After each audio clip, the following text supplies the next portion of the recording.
Καλά, συνεχίζουμε το γύρο του κόσμου, έτσι, από το Δουβλίνο πήγαμε στο Ισραήλ, τώρα θα πάμε, μάλλον δεν θα πάμε, ήρθε από το Βερολίνο.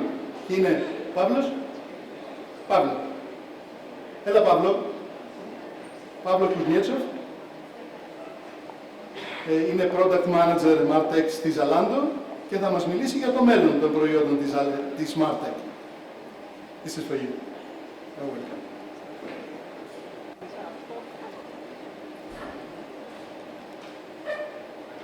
Hello guys. I hope I'm not the youngest here, but probably I'm the youngest here in this room right now. My name is Pavlo, I work at Zalando. For those of you who don't know what Zalando is, it's basically the largest fashion e-commerce in Europe. It employs 15,000 people. We sold over 5 billion in revenue last year. And I feel like I'm on an important mission. So the important mission is that we are, as my team, we are building the marketing technologies for the fastest growing and the largest fashion e-commerce in Europe. And the fun fact about it is that I never applied for it and I never wanted to do this. I was working at the company called Talkable, which is the referral software for large enterprises. And it was used by many great e-commerce companies, as you can see. And then I've got a message on LinkedIn from Zalando. And interesting story is that when I was 16, I had my own startup and Zalando was my first customer. So I always followed the growth story of Zalando. I always was interested in how it evolves and how it grows. And of course I said, yes, it's interesting, let's talk. And during my interview, my future manager, he asked me this question. He said, let's imagine that you work at a large company and your goal is to build a product that will replace marketers. But we still have lots of marketers in our team. So how would you do this and how would you tackle this problem? And I said, well, I said something basic, honestly. I said something like, I will probably do some observation research. I will see what kind of channels they're using and what's the funnel look like, and then maybe I will see how I will automate this. But the problem is that I also said that Zalando is huge. So usually for huge companies to innovate, it takes a few years. You have to employ Deloitte or McKinsey or lots of consultants, right? And then it will create some additional bureaucracy and panic in your team. So it will probably take some transition period before it will actually be a reality. And then he smiled and he said, no, actually, it actually happened. So now Zalando is the company that has no performance marketers at all. And I work at the team that actually automates Facebook marketing part. So we have an interesting vision. And the vision is that whatever happens on the website, it could be customer behavior, it could be new outfit, new collection. It should be mirrored into the Facebook marketing automatically with no human touch at all. So we need no performance marketers to make it happen. So, well, how do we do this? I'll give you a few examples. So one example is that we have a thing called collections, which is basically the model or an influencer with an outfit full of items available on Zalando. And as soon as there is new outfit appears on the website, it will be on Facebook as a canvas ad with no human touch. Well, that sounds quite simple because it's possible, and probably some of companies here they're doing this. But then you have to build a few technologies to make it happen. So one technology is that there are thousands of outfits or thousands of, influencer looks, and you don't need thousands of ads on Facebook because they will compete. So you need the best performing ones, right? So you have to build a feature called ad rotation that will actually rotate all the outfits until it will find the best performing one. Second is that usually if you do high scale, high load marketing, you know that you need a lot of text and lots of text options for different markets and different languages. And it's a monkey job, honestly.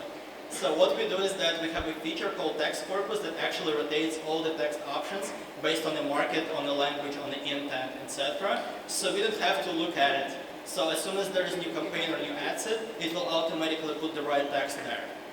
And the third is that, of course, you need the advanced product feed, right? You need something that will find the top selling products only on stock, only with high margins, and showcase it there.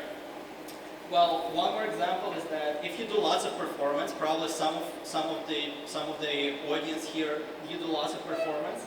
You know that the main goal of performance marketing on Google or on Facebook is actually to fight for your customer attention, right? You actually want to outperform your competitors, so you will get their attention and you can sell your product. And that means that you have to change your bid all the time. You have to play with it, and you want to see if reach is actually good enough so you can sell. Well, on our scale, we are available in 17 markets, and we have more than 30 million customers shopping on Zalando, so we can't do this manually all the time. So we established a system that works on machine learning and does it for us. One more example that I mentioned today is that we have an ad rotation, which basically helps us to find the best performing ads inside of all of our videos or carousels or whatever format we're using. And the way how it works is really simple, is that it has different ads inside of the ad set, and it calculates the average cost per action or cost per order or cost per install, and then it puts a few more. And when it puts a few more there, it will see what's the average look like. And if there's some anomalies, like this specific ad set spends a lot or the CPA is too high, it will kick it and immediately replace it with a new one. So eventually, in a few weeks, we have only the best performing ones with no observation and no human touch. Well, there are one more thing that I wanted to showcase is that let's take a look at those templates, right? So there are some overlays on top of our ads, and what do you think? What's the best performing one? So, for those of you who think that the middle one is the best performing one, could you please raise your hand? No hands at all. Okay, maybe this one with the Ralph Lauren logo? Okay, so the truth is that, of course, obviously there is no best performing one there because it really depends on the market. It really depends on the product and the gender and the segment of customers. So the only sweet spot that we have to find is that we have to automatically rotate thousands of different creatives all the time on a weekly basis to find the best performing ones in the specific scenario, right? As I said, it's 17 markets, 700,000 products in 13 languages, so it will be a lot of work for manual observation for marketers.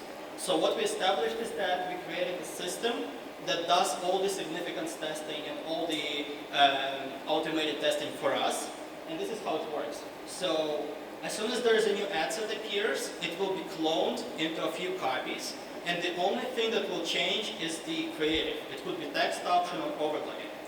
And then between those cloned ad sets, there will be a split test. Well, if you do performance or if you do lots of marketing, you know that when you clone something, they eventually will be competing with each other, and it's not good. So you have to share the audience and the budget between the actual donor campaign or the main campaign that is driving you traffic right now or driving you sales, and the experiment that you are running. So that's exactly what it does. It actually takes the part of the reach and takes the part of the budget from the main campaign and isolates itself and then does the split test. And what it does is that it calculates the significance in test power in 4 different ways. So we always know that the existing creative or existing text option is the best performing one that we can use right now. So a few examples. This is how it looks like. We don't actually have to look at it because everything happens seamlessly and automatically, but sometimes you just want to go there and see if it actually performs well. And then as soon as we find the best performing text option or the best performing outfit or whatever, it will be automatically replaced inside of the main campaign, so there is no damage and no competition. And the rest will be paused for us. So those ideas are interesting, but how did we came up with those ideas and how did we actually do this? Well, it's pretty simple. So we, at the Facebook team, we actually break down the campaign creation process into small pieces. So for a campaign to begin, it actually needs a trigger or a budget, right? Then it has to find itself a form, which could be carousel, canvas, video, whatever. Then it has to find the content. It has to understand what it will be and how the campaign or ad will look like. And then my favorite part is, of course, targeting. Who will be targeted with this ad and who will see it. So if you look at it, it's actually all small products. You can build automation of any of this when you take it separately. And then as soon as it creates the campaign automatically, there is my favorite part, which is optimization and shutdown. So it will A/B test that we discussed today. It will find the best performing text, whatever. It will also play with different frequencies. It will rotate ads, and then it will actually report to us. So it will showcase what the ROAS of the ad is, what the overspent, underspent, and if we face any anomalies. And after this, it will kill it. So, of course, if we do lots of marketing, we know that some campaigns, they became outdated or they actually don't perform anymore. So they have to be killed and replaced with something new. Well, what if you want to do the same in your company, maybe on a smaller scale, maybe on a bigger scale? You need the process for it. And the process is pretty simple. There's nothing like a rocket science there. So the idea is the following. First, you have to find a problem or a goal. So the problem could be that our mobile app installs are too expensive, or I don't have enough customers, whatever that seems like a measurable problem. And after this, you have to come up with different hypotheses on how you can do this from marketing, how you actually get more customers or lower your cost per installs. And then you go there, me as a product manager at Zalando, I go there and test my ideas manually. So I don't go to engineers, to data science. I go and first I want to validate my ideas manually, so then when we build it automatically, it actually works. So as soon as I see that something actually performs and it actually helps me to lower my cost per install, for example, I try it on scale. Because sometimes when you test something on a small budget, it actually doesn't work on a large budget. So you actually test it on a large budget and a small budget in different countries. And then when you actually see that it could be a nice feature and great automation, you go to engineers and you break it down into phases. So the huge problem for marketing automation is that you go there and you spend 6-7 months automating something and it's not there yet, and your marketers are annoyed and you spend a lot of money. So even if our feature is artificial intelligence, machine learning in the future, we start small, and the first phase of our feature should be developed in a few weeks and should deliver value right away. Even if you have a huge vision in your mind, you start small, and in a few weeks it has to do something. Well, I'll give you one single example that I want to work with you today.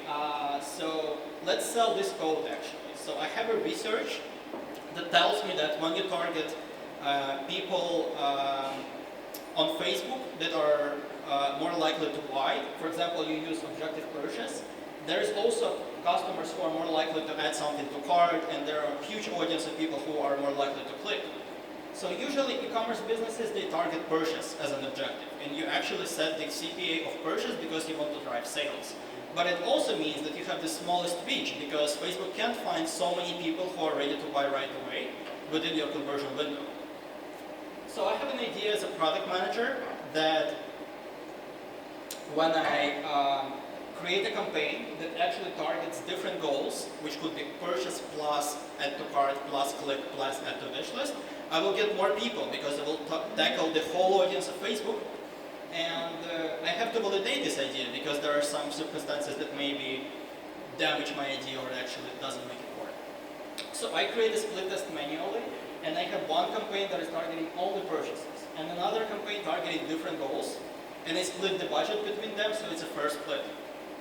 And after this, I set hypothesis for myself and my management that first, I actually expect that I will get 20% more people in my campaign. I also know that I will probably pay more for purchases, but hopefully not more than 5% plus. And there will be an overlap. So obviously people that buy something, they first clicked and first added something to cart. So then eventually all the audiences will be overlapping with each other, and you're paying twice for someone who you wouldn't pay for before. And first is, of course, I want to drive more sales, so the campaign that actually targets different goals will drive me more sales than the campaign that targets only purchases. And after this, I do this all manually as a snap. I do all the analysis and I make all the notes on the overlap, on the spend, to make sure whether or not this idea actually makes sense. And only if it makes sense, I go and talk with my engineers so we can build it. Well, one final advice that I can give to you, let's say that you actually decided that you want to build it, whether internally or you want to build some products or you want to buy some products on the market. I actually suggest you to create the health check. It could be a spreadsheet or whatever works for you. And also you have to be sure that all the stages of your automation are approximately on the same level, so you don't face a situation like this.